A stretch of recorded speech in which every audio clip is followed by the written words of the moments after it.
Bismillah.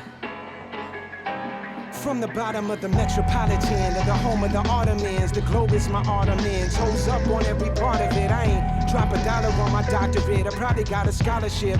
Copped it out the yard where the rockets chip. We all live a generational trauma with forefathers that been raping and... I was baptized as a Christian. And being in Ayasofya, that was a Christian basilica, the most famous one in the world, that became a mosque.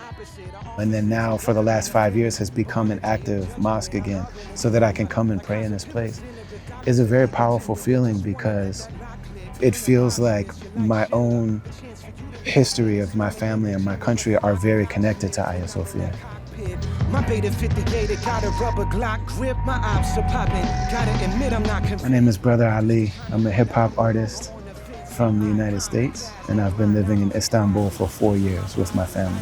Target practice, statement so sacred, they scraping it on a tablet. Remember we were babies, we pissed and flipped the mattress.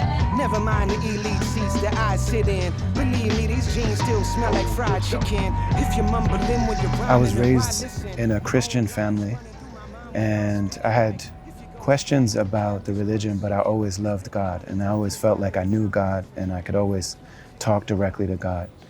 And hip-hop music and people like Malcolm X and Muhammad Ali made me really curious in Islam.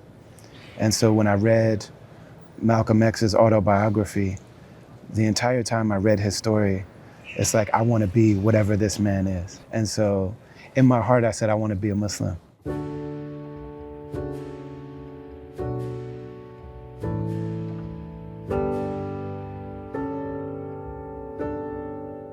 Being Muslim in America is a lot of work.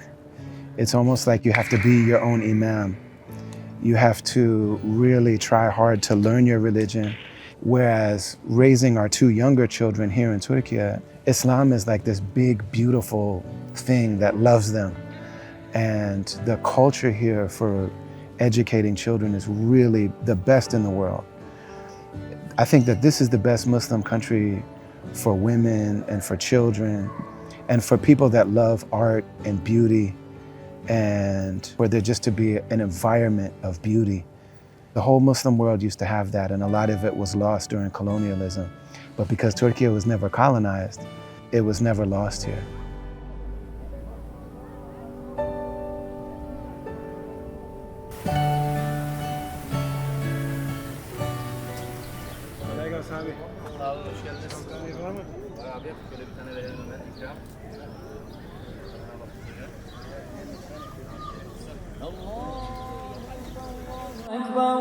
الله أكبر الله أكبر أشهد أن لا إله إلا الله أشهد أن لا إله إلا الله. Ayasofya was built to be a place of worship by Christians, and then it came into the hands of the Muslims, and it was used as a place to worship.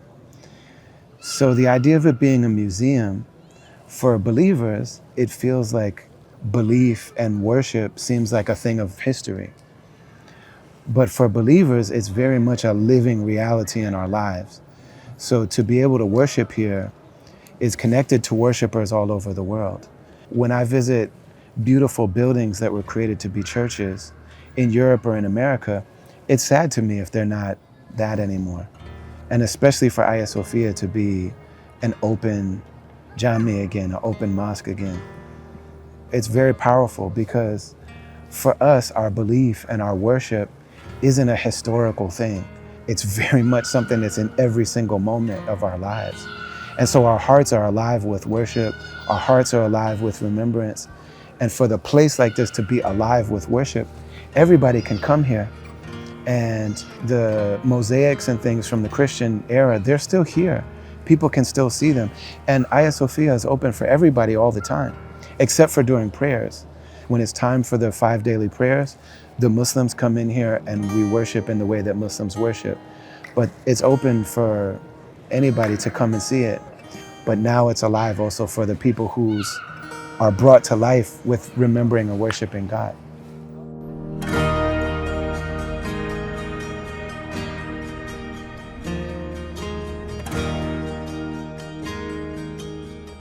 So whenever I'm in a place like this one, all of those sincere people that were worshiping Allah, they have a right to be with God. And so all of those people, and then the people that fought for this to be a Muslim land, it's like they were fighting for me. I'm in their prayers, whether they know it or not. I'm in their intention. And so to wash and pray and to place my head any spot inside this place is really powerful. It's a very, very powerful feeling. And so if you listen, the people of the past will speak to you. You can feel them. You don't hear them with your ears, but you hear them and you feel them in your heart.